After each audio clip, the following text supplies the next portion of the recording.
What's up, the squad? Back with another video. I seen that I was going out. Make sure you hit the like button and the subscribe button for me, please. Y'all see it right here. Y'all already know what's going on.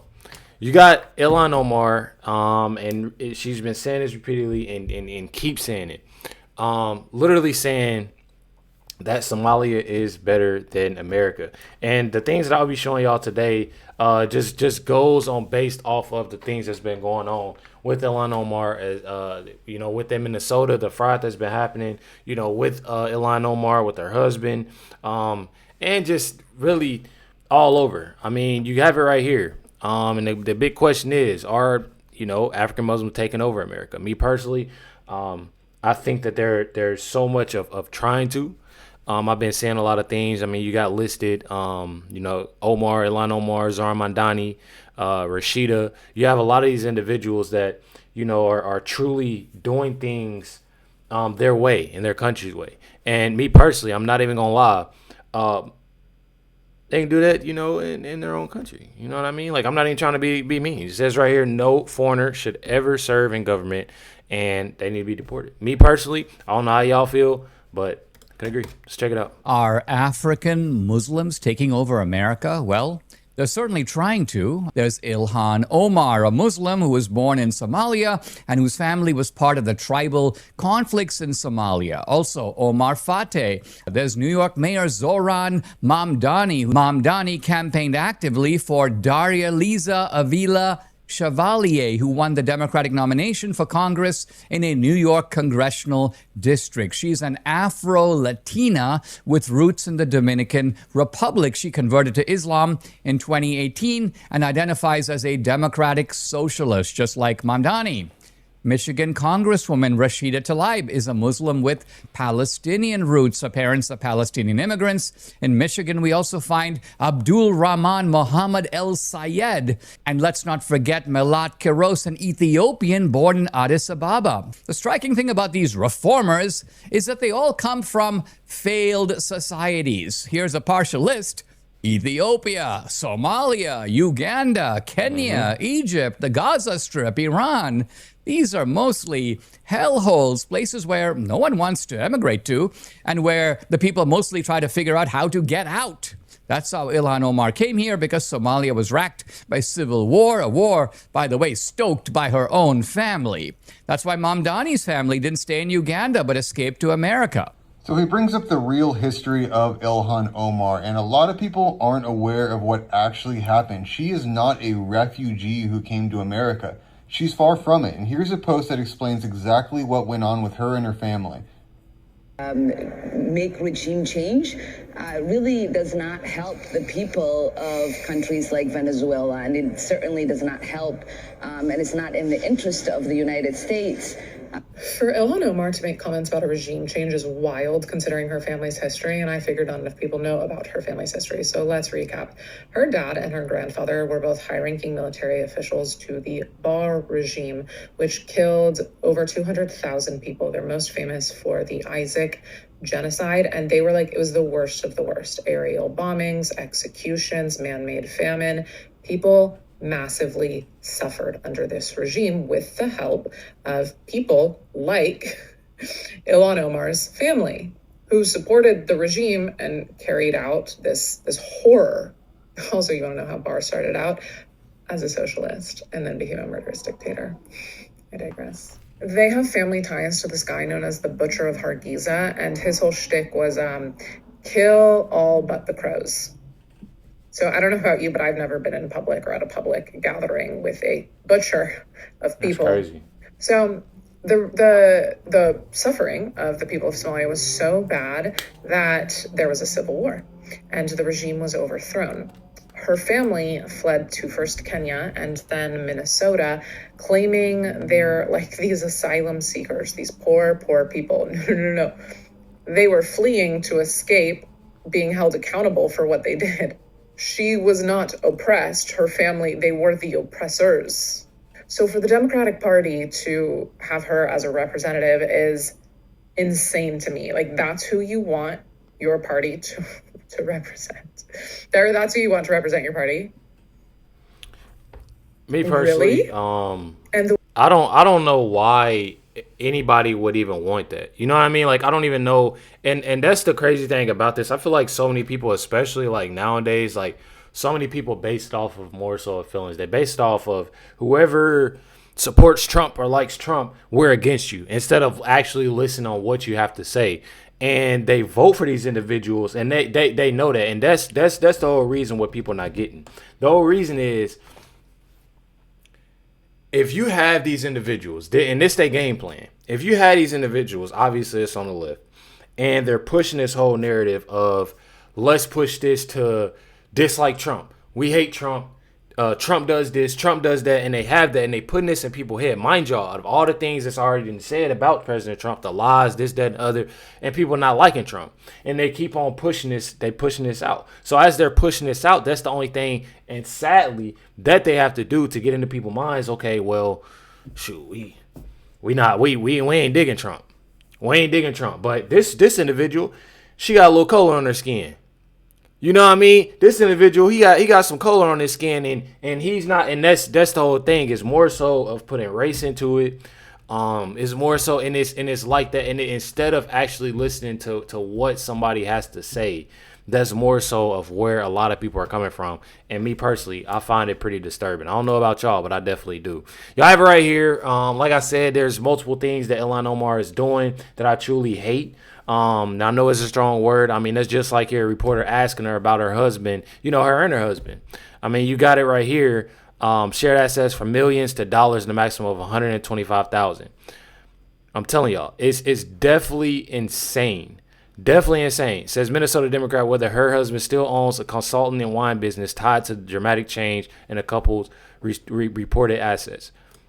Telling y'all. Since your net worth dropped on the new forms, the new financial disclosure forms, could you tell us if your husband still has the consulting business and the wine business?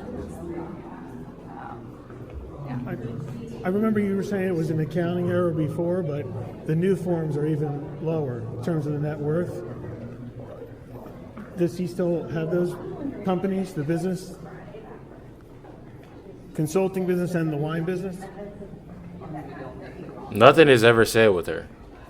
Nothing is ever said. She continues to walk away. We've seen her multiple times yelling and hitting reporters and saying this and saying that. I mean, there's multiple things that she's doing. You literally have it right here. Brandon Gill, Ilhan Omar reportedly had a heated exchange on Capitol Hill after Gill filed a petition calling for Omar's deportation. And there's reasons why. And there's a couple reasons why that I'm going to show y'all within two videos, including Brandon Gill.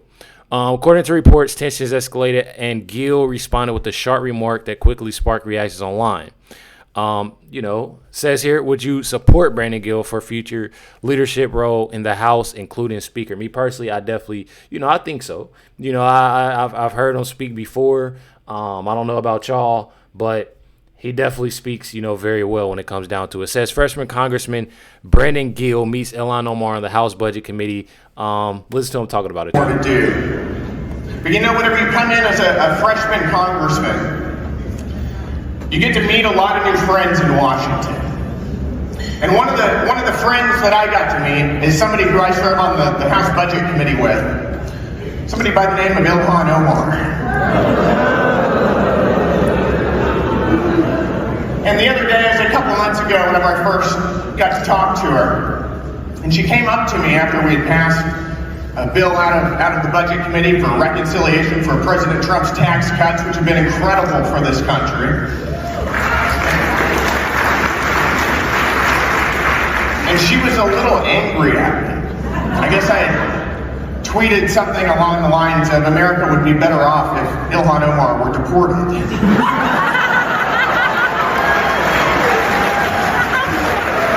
Do you guys agree? And she didn't like that. She comes up to me and she starts yelling at me. And she's saying all kinds of vulgar things, words that I will not repeat here, all kinds of curse words. It's a true story, and I was just standing there, just kind of taking it all in, and all I could think of was, man, do you kiss your brother with that mouth?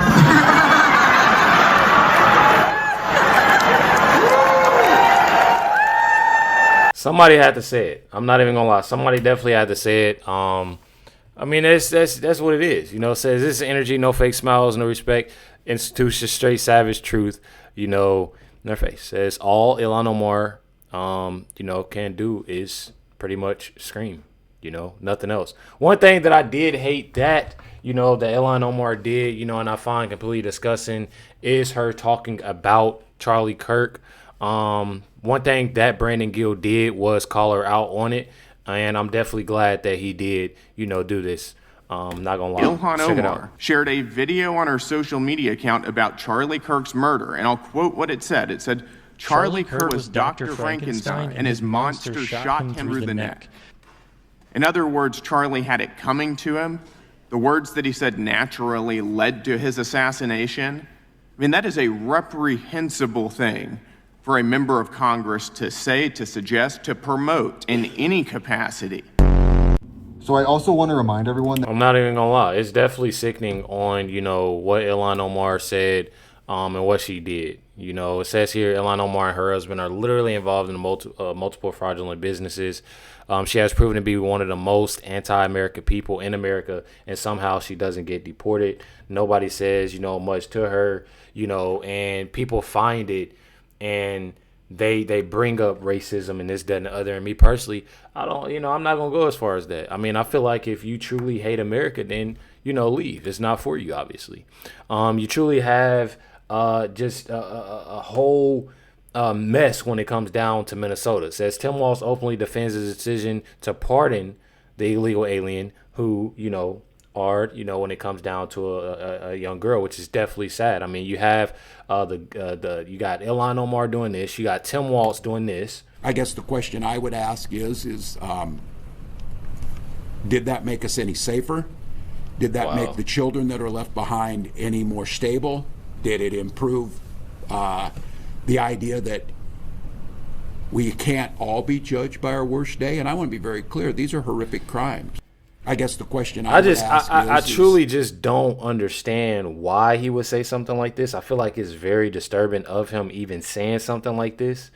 You know, I don't know about y'all, but I definitely find it very disturbing of him more so defending, you know, a legal alien rather than doing everything he can at, you know, his best of. And honestly, I'm gonna be real with y'all. He shouldn't be around no type of kids. Me personally, shouldn't be around at all for the things that he's doing. And if anybody does, you know, then you ought to be ashamed of yourself. Seeing this, I mean, come on, definitely sickening. You got the governor, the mayor, and what's sickening about this, man, I'm telling you, it gets worse and worse as I'm calling these individuals out. He brought his young daughter to a drag show, y'all. And I don't want to get copyrighted. But going here, look at this shit, man. I'm sorry. Like, I gotta call it out. I don't know about y'all, and I don't, you know, but me personally, I find it. Do what you do. I'm a person. I'm gonna be real. I'm gonna say do what you do. Do what you do. But I feel like when you bring kids into it, it's very disturbing. You know, and you see Mayor Fryer with his young daughter. You know, and I can tell you right now, she's probably wondering what is going on. Why is this like this? And I truly find it very sickening that they're doing stuff like this. I truly find it very sickening that they're doing stuff like this, and it makes me mad. This dude is literally biting his lip. If y'all go watch this video, I'm gonna show y'all. In Wokeness, I'm pretty sure. In Wokeness posted this. If y'all go check this video out, y'all can clearly see this man, the mayor, is biting his lip while his young daughter is literally right below him, looking. Bro, at men, bro. And like I said, I mean, do what you doing. But I mean, you sitting here and you got your daughter. You got your daughter looking at this, and I truly hate it when they bring kids into these situations. I find it very disturbing. I know that little girl is wondering what is going on. What is going on right now? And I don't know about y'all, but I definitely find it very sickening. I find it very sickening. I mean, you have it here. And what's crazy about this, and what I find very crazy about this, is a simple fact that you have, and this is a former senior aide, former Indianapolis Mayor Jacob Fry. This is Abdeed Salah, who pleaded guilty in Feeding Our Future fraud scheme. If y'all haven't noticed, everybody that is getting arrested has worked for Mayor Fry, Ilhan Omar, Keith Ellison, or Tim Walz, and others. But those are the main ones. Some of the main ones. That these, and it's all connected, and that's why I want a lot of things done when it comes down to it. This woman right here says she's in IHOP in Minnesota, and it's literally filled with Somalis. Literally. Sorry.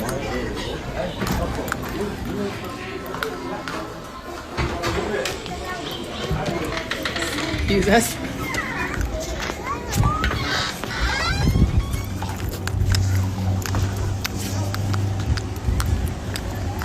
Just me rocking my Proud to be American hat. Well, there's literally 50 plus fucking Somalians all over IHOP. I don't understand.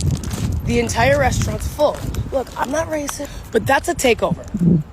2 years ago, that wasn't. I've been in this area for most of my life. This is crazy.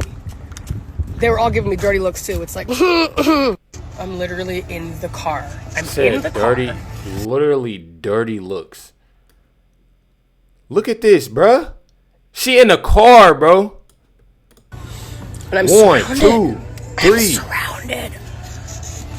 3 just surrounded her car, bro. I tell y'all, this is.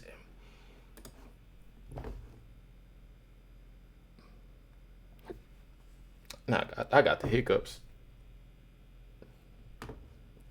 And it made me get the hiccups. Look at this. I'm going to read this. I'm going to read this to y'all. I know I've been showing y'all a lot of stuff. I know it's a lot to take in. Oh, it's a lot to take in for me. I got the hiccups. This is Somali Week in Minnesota. The yearly celebration of Somali culture, y'all. When that lady said it's a takeover, it is a full-blown takeover. Check it out. Plymouth is made up of a diverse group of people, from Asian to Somalian, other African countries. We just envelop everybody. We want everyone to feel at home. We want everyone to feel like they belong. And we want to be one community. The Somali Cultural Festival Day in the city of Plymouth, and encourage all residents to celebrate the rich heritage and many contributions of Somali Americans, to learn more about Somali history and culture, and to continue fostering understanding, respect, and belonging through our community. Mayor Jeffrey Washi. Thank you. Thank you very much. runtii maanta waxaa noo dhamaaday oo ka soo qayb gashay si baaxad leh uga soo qayb gashay runtii waxa kale maanta aan ku soo kordhinay oo halkaan ku soo bandhignay mudulkii oo kale. Bro, y'all, I'm not even trying to be mean, bro. Like, they got to learn how to speak English, bro. I'm not even gonna lie. Like, y'all got I was about to say American, that too. I mean, like, I'm not even gonna lie. Like, it's time for that, bro. Like, y'all are literally just, bro, this is a takeover. That's crazy, bro. And everybody that moved to Minnesota, all the Somalians that moved to Minnesota. waxaan rabaa inaan kulligeen idin mahad celiyo. And loud as hell. Loud as hell. Man, I'm telling y'all. Y'all let me know in the comments down below what y'all think about this. Me personally, I don't like it. I'm not even gonna lie. I'm not even trying to be mean. And I need to, not judge and stuff like this. But what they're doing is not right. And what they're doing is not right. Not only that, they're teaching their kids, these individuals continue to be rude. Only want to be surrounded with their own. Now, that's one thing about it. They only want to be surrounded by their own. It don't matter what I'm telling y'all. Don't matter at all. Y'all let me know in the comments down below what y'all think. Definitely hit that like button, hit that subscribe button. Catch y'all next one.